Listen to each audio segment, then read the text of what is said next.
Στο σημερινό βίντεο θα δούμε ένα θέμα που συχνά πυκνά και πιο έντονα σε κάθε επέτειο του όχι κάθε 28 Οκτωβρίου αναπαράγεται σε συζητήσεις, σε δημοσιεύσεις στο ίντερνετ αλλά και σε ορισμένα μέσα μαζικής ενημέρωσης. Αυτό το θέμα δεν είναι άλλο από τον ισχυρισμό πως ο Ιωάννης Μεταξάς ήταν αυτός που δημιούργησε το γνωστό σε όλους μας ΙΚΑ, που έφερε δηλαδή την κοινωνική ασφάλιση στη χώρα μας, πως καθιέρωσε την 8ωρη εργασία και την αργία της Κυριακής.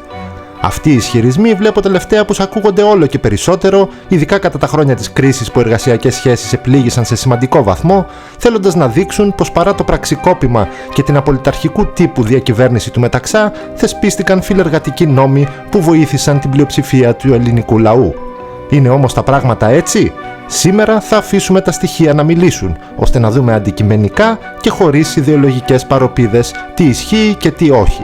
Και επειδή σε αυτό το κανάλι δεν έχουμε πρόβλημα να παραδεχτούμε ή να τονίσουμε πράγματα που τη σήμερα ημέρα είναι λιγάκι εκτός μόδας ή μη πολιτικά ορθά ας πούμε, στη συνέχεια θα σας πω και ορισμένα πράγματα που χωρίς καμία αμφιβολία έκανε το καθεστώς Μεταξά σχετικά πάντα με την εργατική νομοθεσία και την οργάνωση της παραγωγής στη χώρα.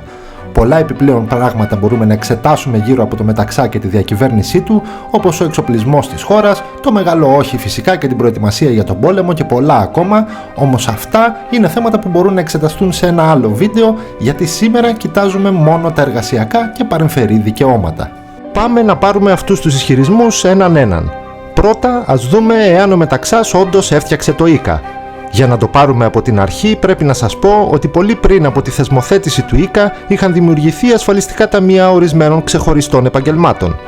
Για παράδειγμα, το Ταμείο των Ηθοποιών και το Ταμείο των Εργαζομένων στη ΔΕΗ δημιουργήθηκε το 1917, το Ταμείο Σύνταξης της Λαϊκής Τράπεζας φτιάχτηκε το 1921 και το Ταμείο Σύνταξης της Εταιρείας Φωταερίου το 1922. Μέχρι το 1932 λειτουργούσαν ήδη δεκάδες ασφαλιστικά ταμεία μεμονωμένων επαγγελμάτων. Και γιατί θέτω ως χρονικό ορόσημο το 1932? Γιατί ήταν εκείνο το έτος που η δημιουργία υποχρεωτικής κοινωνικής ασφάλισης θεσπίστηκε με νόμο. Συγκεκριμένα περιλαμβανόταν στο άρθρο 12 του νόμου 5733 του 1932. Και όπως καταλαβαίνετε, το 1932 ο Μεταξάς δεν είχε κάποιο κυβερνητικό αξίωμα στην Ελλάδα ώστε να υποθέσουμε ότι με κάποιο τρόπο έστω συμμετείχε στη δημιουργία του νόμου, καθότι κυβερνήτης της χώρας τότε ήταν ο Ελευθέριος Βενιζέλος. Ωστόσο, ένα μήνα μετά την ψήφιση του νόμου η κυβέρνηση άλλαξε και έτσι ο νόμος δεν εφαρμόστηκε λόγω αντιδράσεων από κάποια σωματεία του ιδιωτικού τομέα, την Ελληνική Ένωση Τραπεζών κλπ. Η επόμενη κυβέρνηση, εκείνη του Παναγί Τσαλδάρη, ακύρωσε οριστικά την εφαρμογή του νόμου με σκοπό να τον επανεξετάσει και να τον τροποποιήσει, πράγμα που έκανε με ένα νέο νόμο. Το νόμο 6298 για την κοινωνική ασφάλιση του 1934. Μετά από αυτόν συγκροτήθηκε και το πρώτο διοικητικό συμβούλιο του ΙΚΑ και διοικητής ανέλαβε ο Παναγιώτης Κανελόπουλος, που αλίμονο αν μπορεί κανείς να ισχυριστεί πως είχε οποιαδήποτε σχέση με το Μεταξά.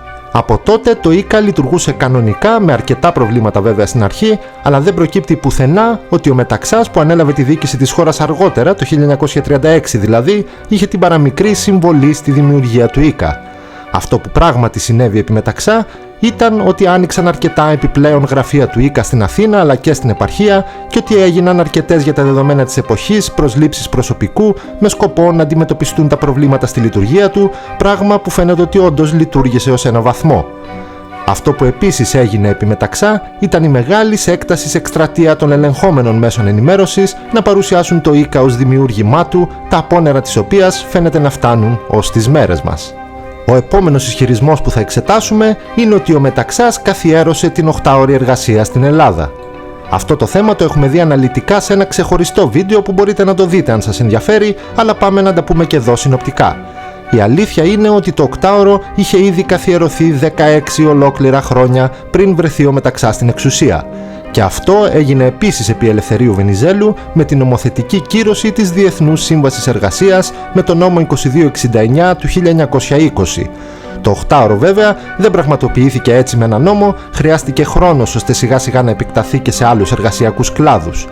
Κάθε κυβέρνηση δηλαδή μετά την κύρωση του νόμου και μετά από διαμαρτυρίες και αγώνες των εργατών έφερνε διατάγματα στα οποία όλο και περισσότεροι κλάδοι περιλαμβάνονταν στο νόμο περί 8ωρου. Μέχρι το 1934, με την κωδικοποίηση όλων των διατάξεων για το 8ωρο που έγινε τότε, φάνηκε ότι ήδη η συντριπτική πλειοψηφία των επαγγελμάτων είχαν περιληφθεί στο νόμο.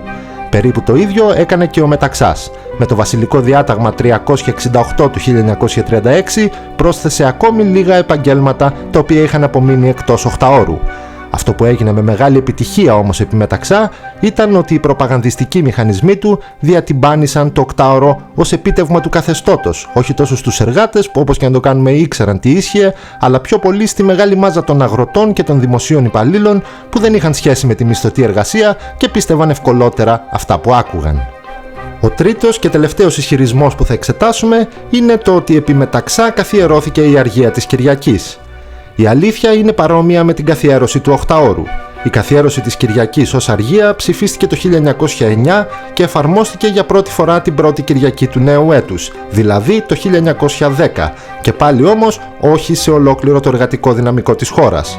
Οι κλάδοι διεκδίκησαν ξεχωριστά το δικαίωμα στην εξαήμερη εργασία και σταδιακά κυβέρνηση με την κυβέρνηση όλο και περισσότεροι κλάδοι προσθέτονταν στη λίστα. Αυτό ακριβώς έκανε και ο Μεταξάς το 1936.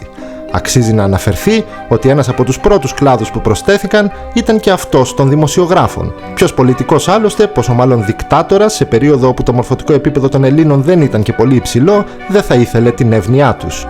Πάμε τώρα στο τι πραγματικά έκανε ο Μεταξάς. Δεν μπορούμε να μην αναφέρουμε τον αναγκαστικό νόμο 677 του 1937 που εκδόθηκε στις 17 Μαΐου του έτους. Με λίγα λόγια, με αυτόν τον αναγκαστικό νόμο, ο Μεταξάς ρύθμισε τα ιδιωτικά αγροτικά χρέη 1η Ιανουαρίου του 1935. Και όταν λέμε ρύθμισε, εννοούμε ουσιαστικά ότι διέγραψε οριστικά όλους τους καθυστερούμενους τόκους για την εν λόγω περίοδο. Εδώ να τονίσουμε κάτι γιατί πολλά λέγονται. Ο Μεταξάς δεν διέγραψε γενικά όλα τα χρέη των αγροτών. Διέγραψε τους τόκους μόνο όσων αγροτών είχαν δάνεια από ιδιώτες και όχι από την Αγροτική Τράπεζα, το δημόσιο ή άλλους φορείς. Και αυτό γιατί πραγματικά στα ιδιωτικά δάνεια τότε οι όροι ήταν περισσότερο τοκογλυφικοί παρά κανονικού δανεισμού. Το κεφάλαιο τώρα οι αγρότες θα το αποπλήρωναν κανονικά, αλλά σε 12 ετήσιες άτοκες δόσεις. Αυτός ο νόμος ήταν μια πραγματική ελάφρυνση για τους μικροκαλλιεργητές και ταυτόχρονα μετέφερε και όλους τους δανεισμούς προς κρατικούς οργανισμούς. Ήταν πράγματι μια ιδέα που έγινε πράξη, ενώ οι προηγούμενες κυβερνήσεις λίγο πολύ για αυτό το θέμα πετούσαν χαρταετό. Η δεύτερη και επίσης σπουδαία μεταρρύθμιση είναι ότι το καθεστώς διένει με εκτάσεις γης σε ακτήμονες γηγενείς με προτεραιότητα τις πολύτεκνες οικογένειες και στους πρόσφυγες από την ανταλλαγή των πληθυσμών. Αυτές οι εκτάσεις προέρχονταν κυρίως από εθνικά, κοινοτικά και εκκλησιαστικά κτήματα και ταυτόχρονα εξάλειψε την ενοικίαση μεγάλων εκτάσεων γης, ώστε αυτές οι εκτάσεις να αποδίδονται κατευθείαν στους καλλιεργητές. Αυτές οι μεταρρυθμίσεις, όπως φάνηκε εκ του αποτελέσματος, αύξησαν σημαντικά την αγροτική παραγωγή και σταθεροποίησαν την κοινωνία. Μια κατάσταση win-win που λέμε, καθώς και η χώρα είδε ωφέλη και το σύνολο των μικροκαλλιεργητών, αλλά και το καθεστώς έλαβε την υποστήριξη που χρειαζόταν. Κλείνοντας, θα ήθελα να σας τονίσω ότι ο στόχος του βίντεο και ο δικός μου προσωπικά είναι η αποκατάσταση και η ανάδειξη της ιστορικής αλήθειας και τίποτε άλλο. Τώρα, εάν κάποιοι, κυρίως όσοι πρόσκυνται ιδεολογικά στο μεταξικό καθεστώς, θεωρούν ότι κάνω ανθελληνική προπαγάνδα, ότι διαστρεβλώνω γεγονότα ή ότι πληρώνομαι από δεν ξέρω ποιους για να λέω ψέματα, καλό είναι να εξοικονομήσουν χρόνο σταματώντας να μου στέλνουν καλοπροαίρετα πάντα την κατάρα τους και αν θέλουν να τον επενδύσουν εξετάζοντας και οι ίδιοι τα ιστορικά στοιχεία από αξιόπιστες πηγές, ώστε να μπορέσουμε να μπούμε αν χρειαστεί σε έναν επικοδομητικό διάλογο. Κάπου εδώ και το σημερινό βίντεο οδεύει προς το τέλος του. Πείτε μου και εσείς στα σχόλια τη γνώμη σας. Αν θέλετε να βρείτε κι άλλα ενδιαφέροντα ιστορικά θέματα, μπορείτε να επισκέπτεστε την ιστοσελίδα μας και φυσικά, αν σας ενδιαφέρει να τα λέμε και πιο άμεσα, μπορείτε να μας ακολουθήσετε και στα social media που θα βρείτε στο κουτί της περιγραφής. Αυτά για τώρα και ανανεώνουμε το ραντεβού μας για το επόμενο επεισόδιο.